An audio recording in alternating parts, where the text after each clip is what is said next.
Just before I start this session, a disclaimer is that I am not an engineer. And I don't have a science background, but the background that I have is on gender and equity. And I think it's important that we bring people from social backgrounds and technical backgrounds together to talk about these issues. So I'll begin with giving a brief background of where I work. Currently, it's the World Resources Institute, and it is a global nonprofit research organization working in the nexus of environment and sustainability and economic opportunity and human development. We're a research organization, so we produce a lot of knowledge products, policy briefs, reports, and data platforms. But also we go one step further and engage with governments and local communities and the private sector to implement some of those solutions that we want to be seen. We have our global office in Washington, D.C., which is where I am, and we have offices in 10 other countries, but we also have projects in many other, not shown on this map. To tackle these issues related to climate change, sustainability, and human development, we think there are 7 important technical challenges that we must address. And that's how our organization is kind of divided. So we have a climate program, energy, food, forests, water, cities, and ocean. And we also have centers that are cross-cutting and matrixed and work together with these technical programs. So we have the Business, Economics, Finance, and Governance Center. And the Gender and Social Equity Initiative, which is what I am a part of, is a part of the Governance Center. And the Governance Center works to do research and do projects on empowering people and fostering socially equitable decision-making. And to the cause of leaving no one behind when we talk about natural resource management and water management, in specific with this conference. Next, please.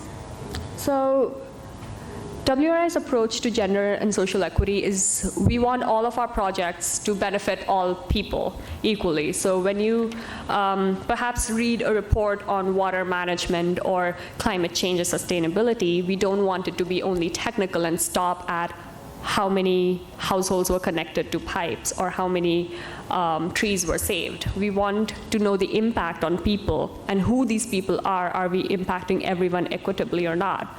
So the first step is, of course, to identify who is excluded from these impacts or who is most vulnerable. And then a large part of my job is to make the case for it. 80% of the time, the reports that I write or the research that I do is, why do we need to care about gender and water management or whatever technical field it is? So collecting and disseminating information on how including women in water management related issues will actually lead to better water management outcomes. It's not just the right thing to do, it's actually better for our environment, it's better for your project outcomes, it's more profitable in some cases, and there are enough studies to prove that. And the third part is, how do we do it? We have to gather data around it, and then but that's not enough. Showing the numbers somehow is not enough. You need to actually talk about social changes, especially when it comes to gender, because it's working for women is not the same as empowering them. And that has come up often. And it's also, gender is such a contextual topic that you need to drive policy and social change for it. So some of the projects that I've worked on, like I said, we're closely matrixed with all the technical sectors, so that means we work with the water program and the cities program. And one of the recent reports that I'm working on is, it's a big report analyzing case studies on water-related conflict and solutions to it. And the piece that my team is doing is talking about gender equality as a solution to water management and water conflicts. Those are some research pieces that we recently did. They're up on the website as blogs that directly relate to this topic that were drawn from the research we did as a part of that. So Some of the things we suggested on that are relevant to this topic are we need to meaningfully engage women in planning all our water resources and water management. And that is, of course, done by engaging both men and women, or by engaging women's groups or representatives if you're at a national or policy level. And all the last 3 points revolve around when you're actually on the ground and collecting this information and data to make recommendations. But one of the key statements that we make in effective water management is bringing women to the table when it comes to decisions and planning. It says WASH, but it's really for all water services or for any service to contribute to advancing gender equality. We need to see women not just as beneficiaries. They aren't just vulnerable people who need to be taken care of. They need to be involved in implementing, in designing, planning, and making decisions. And that has to be at all the levels. So this is a case study from the 1980s in Malawi. At the local level, when they installed communal taps, there were only men who were in the tap committees, and the project failed because men went out to work, they weren't actually using the taps. But once the government involved women in it, nearly 24,000 families across the country, so this is a community level benefit, or a national level benefit in this case, that was obtained because women were the ones who were actually accessing those taps and were using the water. So they redesigned it, and they made sure everybody paid on time, they had meetings on time.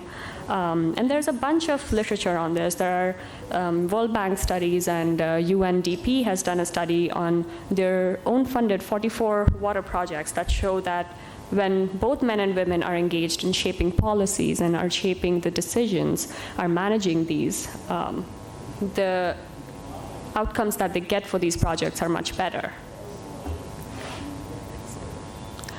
At the policy level, also it's important that we have women leaders. This is another example in Uganda when Maria Mutagamba she took office as the Minister of State for Water. She developed 5-year gender strategies where she promoted women take up key positions on decision making and also provided guidance and training on how to do that. And within 2 years of that, there was a 10 percentage point increase in access to safe water. So this is, again, at the policy level. Not only do we need more women policymakers, we also need to work with policymakers who are engaged in social issues. So breaking down the silos, the water utility just working by itself is probably not going to achieve as much equitable impact as it would when they involved their commission on women or youth or children. And the last category that I have here is at the utility level. This is probably the most relevant to this topic, but there aren't enough women working in technical roles at the utility level.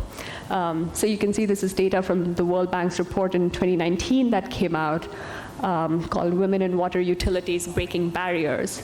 In that past year, not even 25% of the technical positions and managerial positions were women in water utilities all around the world. In 2014, they made up less than 17% of the WASH workforce. And where they were engaged, they weren't taking up technical jobs. They weren't taking jobs of hydrogeologists, or they weren't in leadership positions that meant they weren't leading policies on this or making decisions on where the planning is or the budget goes.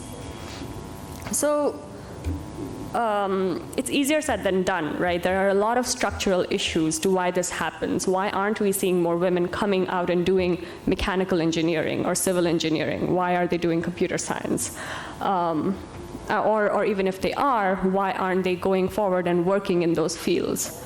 Or why aren't we seeing that they're taking up jobs that they are qualified to do? They might have a bachelor's or even a master's on this, but they might not be taking the jobs that they're qualified for. And it has a lot to do with the work environment or with the policies of the utilities, of the organizations that they work for. And of course, the issues related to being in a STEM field, which is a male-dominated field traditionally. So, sorry.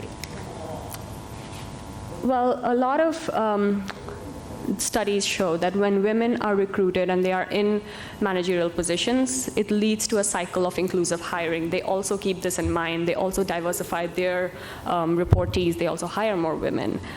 So obviously hiring them and making sure there is a good diversity policy, there's a good retention policy, promotion policy is all important. Training them for it, women are said to not be as much of a risk taker, or they may not negotiate their salaries that much. So training them, providing networks and building all of these kind of support systems for women to come together and band together and move forward in this field is important. But also just addressing harassment. That is such a big part of whichever space we organize. Safety and harassment come with it, come with the part of being a woman in any country, in any sector. So making sure that those concerns are kind of tackled head on. And then fair wages, work environment, and one of the most important parts is work-life balance and family-related policies, providing childcare, providing maternity leaves and maternity policies. Those are all very important factors that have been shown in this study, but also many other studies that talk about having women in these decision-making roles. So that was specific to this topic, but WRI in general is working a lot on social equity in water management and sanitation and wastewater spaces. These are two working papers that came out last year as a part of our flagship report called the World Resources Report. It's on solving sanitation crisis in Global South and water access crisis in Global South. And gender and equity is embedded within these technical reports that are a little data heavy, but it's all primary data. It's very interesting. It shows how, well, it's interesting because it really brings out the disparity and it shows you why some people are vulnerable in some areas and what that can mean for water and sanitation access. But again, making it happen during my day-to-day job is also embedding these and mainstreaming it within the technical work and not looking at women and gender as a side project or as its own separate thing that does not relate to technical things. So that's it. That's all that I have for you today, but happy to take any questions or connect further. Thank you.